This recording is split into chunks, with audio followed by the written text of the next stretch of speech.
Go ahead. Make my day.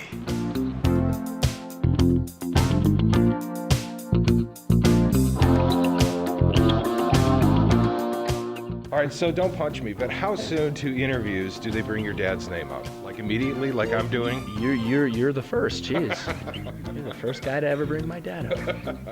Does it get annoying? I'm sorry. No. You know what? I'm really proud of my dad, and he's my hero. So the goal is pretty simple. Just hang on for 8 seconds. Do we call this a chick flick? Again, don't punch me. Is it? Nope. There was a lot of ladies in the crowd last night. That's right. I mean, I think it does serve the purpose of being a Nicholas Sparks film, and they're generally known to serve a woman audience. But like Scott said, you know, there's a lot of athleticism and manliness and grit, as he would like to call it. So there's stuff for everyone. Yeah, that was part of the reason I did the film. I mean, I thought it was a bigger scope in film than just being a Nicholas Sparks film. Well, and we were talking about the bull riding stuff, and it is pretty intense. When I was watching, I'm like, okay, how do they film bull riding for Hollywood productions? Are dudes actually flipping off the bull and getting...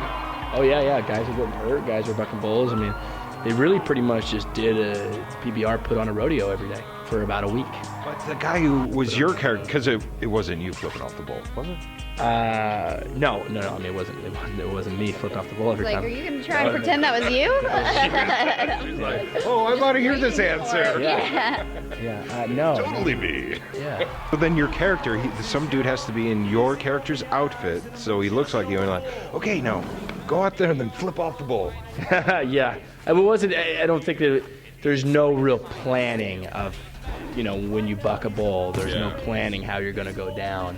So they just captured a lot of it and did it a lot of times. And a lot of guys got hurt, and a lot of guys flipped off bulls and fell, and then, you know, Hollywood magic. Did you do some training? Did you actually ever sit on a bull for 8 seconds? No. I did buck a bull. I did after the film was over. It was scary. Yeah, it was. After the film was over. Yeah, after the film was over. After spending that much time with the guys and having that much respect for them, I felt, you know, it was only the right thing to do to buck one. And it was sort of a bucket list item. My buddy had done it years ago, and he called me, kept calling me, and said, if you don't do it, you're never going to hear the end of it from me. So, were you scared? Yeah, I was scared. But it was a good scared. It was a good scared. The bull almost stepped on my face, so that's good. We're happy that didn't happen. There goes the career. Hello. When a North Carolina boy meets a beautiful girl from far away, he should do everything he can to win her over. Describe this movie then for folks who are fans of Nicholas Sparks. You've already read the book, haven't you, if you're fans of Nicholas Sparks? But for the people who aren't fans, or maybe who haven't read the book. Thank you. Better question. The film's about a young couple, one a bull rider and one a college student, and they sort of fall for each other, but they both have their own lives they're living, and they save an older man's life, Alan Alda. And the rest is him telling his story, and you'll have to see the film to see the rest. And your careers are now sincerely taking off. I mean, you got this movie that's going to be huge. You've got projects that are about to come out and be huge, right? Pretty exciting. Yeah, she's got Tomorrowland coming out with George Clooney. With every second that ticks by, the future is running out. Newton? That's not mine. What's not yours? The pen. I've never... Oh, I've heard of George Clooney. That's a big one. Yes, he does exist in this world. A few people know his name, I think. I mean, so do you have butterflies? You're like, oh my gosh, this is actually happening. I'm now going to be at that level of career. No, I don't think I'll have a George Clooney career. I mean, no one's ever going to have a George Clooney career, and that's all I can really ask for myself, is just to have my own unique version of whatever it may be, and that's the fun part, right? Just figuring out what's to come.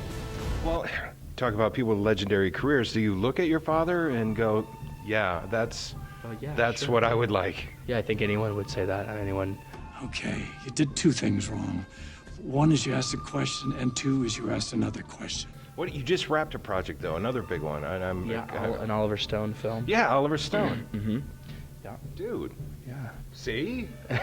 your careers are headed in that way. Yeah, we're just lucky to be working, right? Now I'm going to ask a question from the ladies. I'm going to try. Can you channel it? I'm trying. Okay. So, Immediately. what was it like working with this? What women want moment. This handsome man. Was it amazing? I mean, you know, for me, it was mainly just trying to keep his head on straight, because everyone is always telling him how great he looks and how beautiful he is. Really? So I just try to. No, not at all. But I just want to. I want to make sure that he doesn't. So I give him a hard time. Probably too much. I'm sure he's sick of me by now. But it was great. He's a good guy. I'm fine. You're lucky to be alive. What? I've been scared of even thinking about where we are. You need to make him understand that his writing days are over. I know how hard it must be to give up that whole part of your life. You're kidding, right? You have to quit. You have to. Can't. This is what I do. What if I never even It's 8 seconds. That girl could be the rest of your life. Promise me it'll come back. Promise. I just don't know how to make this work. I don't either, but I know that I want to. Don't tell me listen to your song because it isn't the same. Love requires sacrifice. Always. All right, guys. Good luck today. Nice meeting you. Nice meeting you. Is a waiting game.